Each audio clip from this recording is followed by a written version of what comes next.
دل اور یہ کھالے اللہ کے ذکر کے لیے نرم ہو جاتے ہیں۔ اب ہمارے لوگوں نے کیا سمجھا ہے؟ ہمارے لوگوں نے سمجھا کہ قرآن شاید تنفس کی پریکٹس کے لیے آیا ہے۔ تنفس کے معنی ہے سانس لینا، بریدنگ، لمبا سانس۔ تو اگر کوئی قاری صاحب ایک سانس میں پوری سورت پڑھ لے یا 2-3 سورتیں ملا کے پڑھ لے تو آپ کہتے ہیں سبحان اللہ۔ مان آئے یا نہ آئے، اتنے علماء بیٹھے ہیں، کسی حدیث میں سنے آپ لوگ بیٹھے ہیں، اس کو آرٹ بنا دیا ہم نے، نعت خوانیوں کو بھی آرٹ بنا دیا، اس کو بھی آرٹ بنا دیا۔ کوئی آرٹسٹ نعت خوان ایگو کے بغیر پڑھے گا؟ بولو چلے گا؟ اس میں بھی میوزک ہوتا ہے۔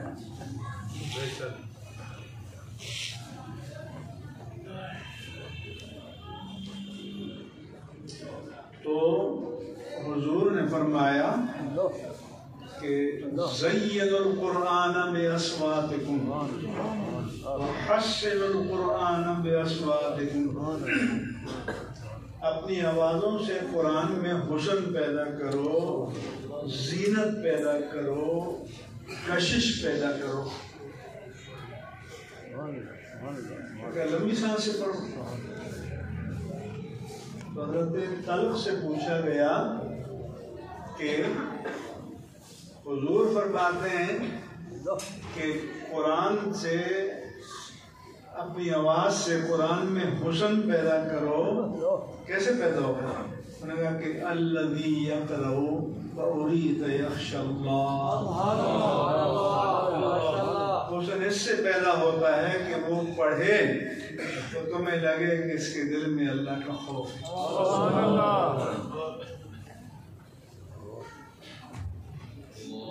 اب تو آپ کے نزدیک عشق مصطفیٰ بڑا سستا ہے نا، کہ ایک بنڈل نیا لائے بینک سے اور یہ پھینکنا شروع کر دیا۔ یہ کہاں سے آ گیا؟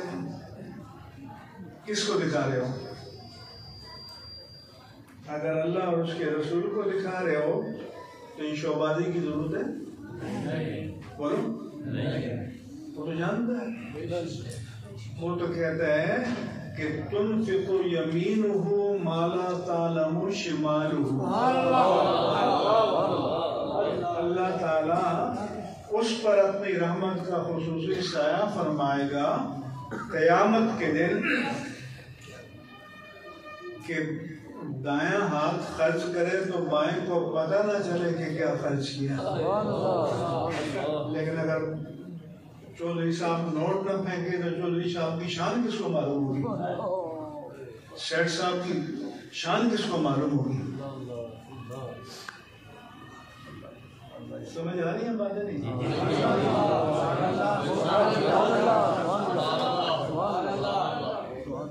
اس لیے میرے آقا نے فرمایا کہ اقرأوا القرآن بلحون العرب، عربوں کے لہن میں قرآن پڑھو، ایاک ولحون اہل العشق والنوح ولحون اہل الکتابین، یہ گانا گانے والوں کے لہن میں، لہجے میں، فرمایا قرآن کو نہ پڑھو، اور یہ جو چرچوں میں نغموں کے ساتھ پڑھا جاتا ہے اور یہودیوں کے ٹیمپل میں یہ مت پڑھو۔ جو ایسا کرتے ہیں مفتونۃ قلوبہم، ان کی دلوں کو اللہ نے آزمائش میں ڈال دیا ہے، وقلوب الذین یعجبون شانہم، اور ان کے دلوں کو بھی جن کے جو اس پر واہ کرتے ہیں۔ جلالت طاری ہونی چاہیے، رونگٹے کھڑے ہو جانے چاہیے، ایک ایک لفظ اندر اترنا چاہیے۔ اس لیے وہ جو ہوتے ہیں وہ صاحب ایک دوست رکھتے ہیں، اس کو پہلے بنڈل دیتے ہیں بھی آپ بسم اللہ کرنا تاکہ یہ بابا لوگوں کو جوش آئے، تو بابا کو بات میں جوش آتا ہے۔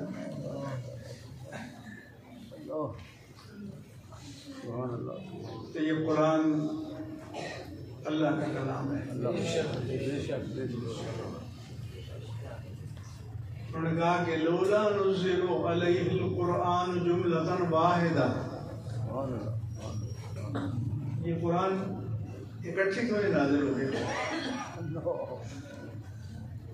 جیسے تورات نازل ہوئی، انجیل نازل ہوئی اور کتابیں نازل ہوئی، اللہ نے فرمایا کذالک، کہ ہماری حکمت یہ تھی لنثبت بہ فؤادک، ہم تھوڑا تھوڑا کر کے ہم نے نازل کرنا تھا تاکہ قلب مصطفیٰ کو قرار آتا ہے،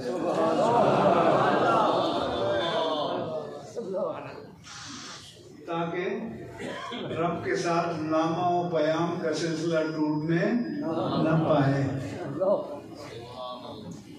سمجھ آ رہی ہے؟ آپ کو کوئی محبوب ہے، ایک مرتبہ بات کر کے فارغ کر رہے تو چین آ جائے گا؟ ہاں؟ تو اللہ نے فرماتا ہے میری حکمت یہ تھی کہ محبوب اور محب میں نامہ و پیام کا سلسلہ جاری رہے، یہاں تک کہ سورۃ الضحیٰ میں فرمایا عام دستور یہ ہے کہ جس پر کوئی تان کرے وہ اپنی صفائی پیش کرتا ہے، اور شان مصطفیٰ کے لیے میرے رب کا دستور یہ ہے کہ تان مصطفیٰ پر ہوتا ہے، صفائی رب مصطفیٰ بیان کرتا ہے۔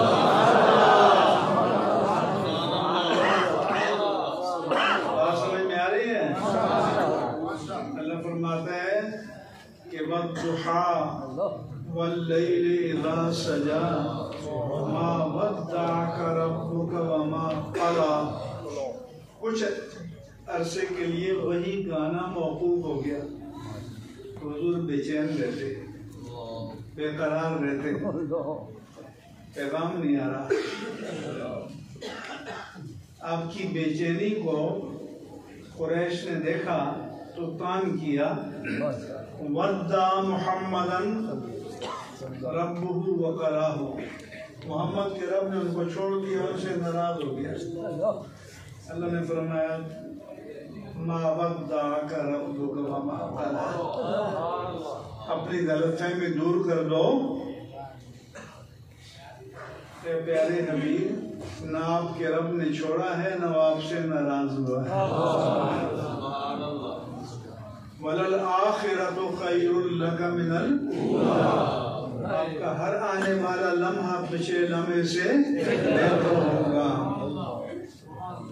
اور یہ نہیں فرمایا کہ میں راضی ہو جاؤں گا، وَلَسَوْفَ يُعْطِيكَ رَبُّكَ فَتَرْضَىٰ،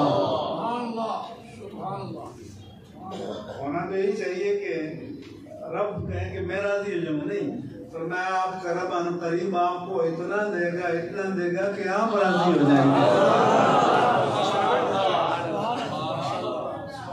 اس لیے ایک حدیث میں ہے کہ لِكُلِّ نَبِيٍّ دَعْوَةٌ مُسْتَجَابَةٌ، اللہ تعالیٰ نے ہر نبی کو ایک چانس دیا کہ مانگو جو مانگنا ہے، مانگو جو مانگو گے مل جائے گا۔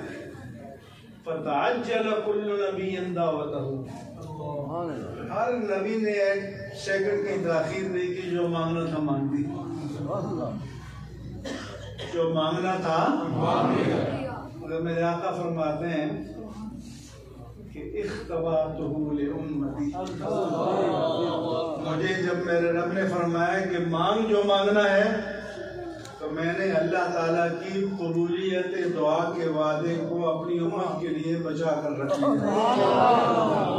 اپنی امت کے لیے چھپا کر رکھ دیا۔ اور جب وہ کہتے ہیں کہ وَلَسَوْفَ يُعْطِيكَ رَبُّكَ فَتَرْضَىٰ، آپ کا رب ان قریب آپ کو اتنا عطا فرمائے گا کہ آپ راضی ہو جائیں گے. وَإِذًا لَا أَرْضَىٰ وَوَاحِدٌ مِّنْ أُمَّتِي فِي النَّارِ، جب تک میری امت جہنم میں جل رہی ہوگی میں تو راضی نہیں ہوں گا. اس لیے یہ عظیم المرتبت کلام ہے اور یہ آواز کبھی محتاج نہیں ہے. آپ تو آواز والوں پر مرتے ہیں نا، ہم جیسے لوگوں کی تو آپ کے مارکیٹ ہی نہیں ہے. لیکن قرآن کی بات اور ہے. حضور فرماتے ہیں الذی یقرأ ویتعطع وهو علیہ شاق، جو قرآن پڑھتا ہے اس کی زبان میں سکونت ہے، تطلاہٹ ہے، روانی نہیں ہے، مشکل سے پڑھتا ہے، مشکل سے. تو میرے آقا فرماتے ہیں اگر روانی سے پڑھنے والے کو ایک اجر ملے گا تو لکنت سے پڑھنے والے کو دوہرا اجر ملے گا. میل پلا کے گرانا تو سب کو آتا ہے، مزہ تو تب ہے کہ گرتے کو تھامنے.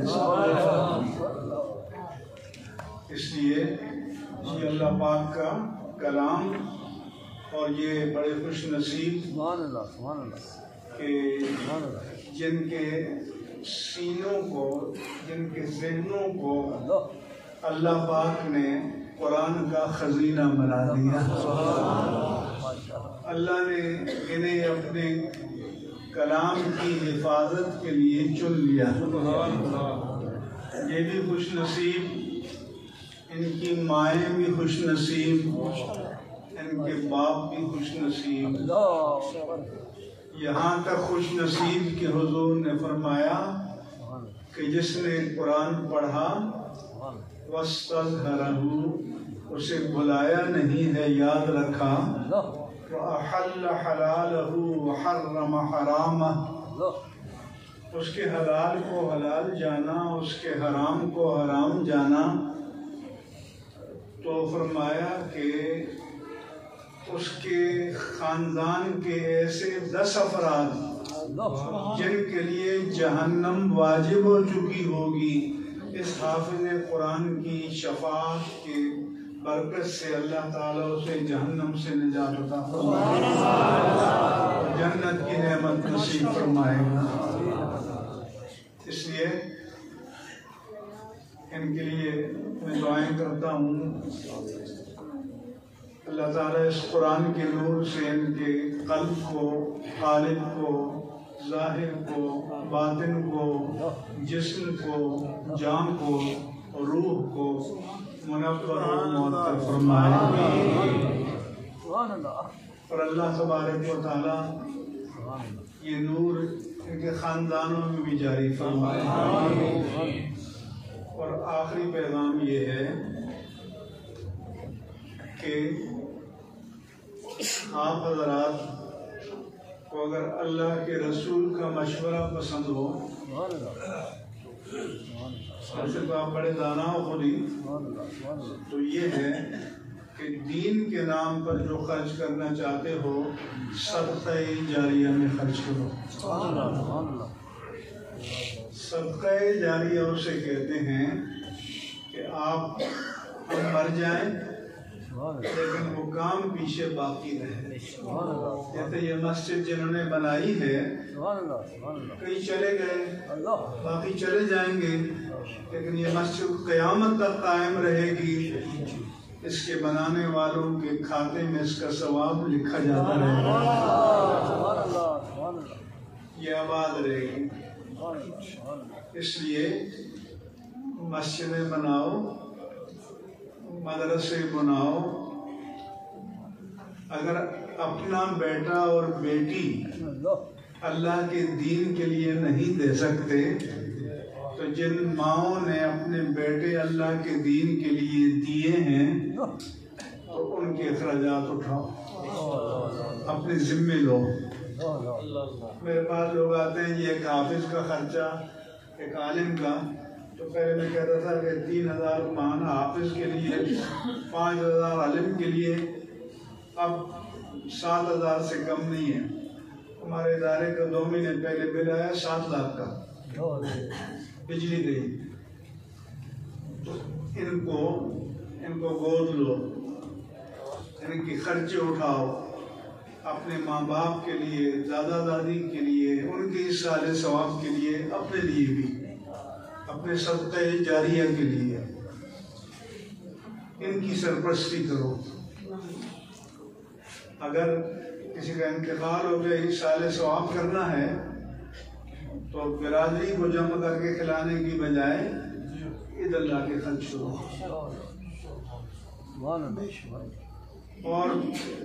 اور مسجدوں کو بھی آباد کرو۔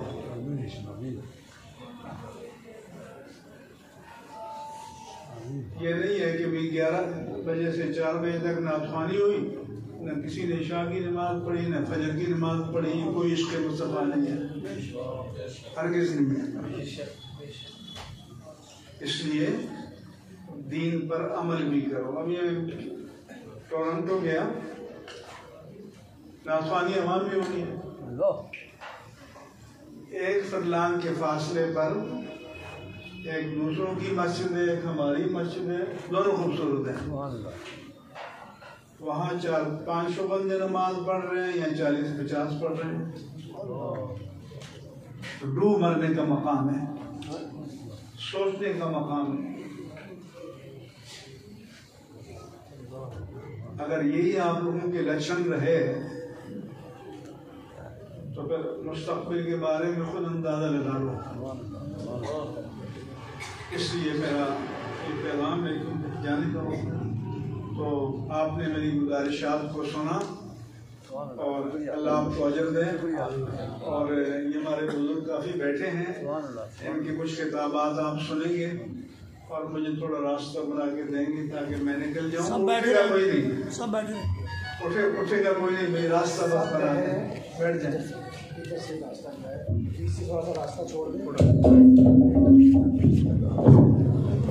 بھائی اٹھے کوئی نہ۔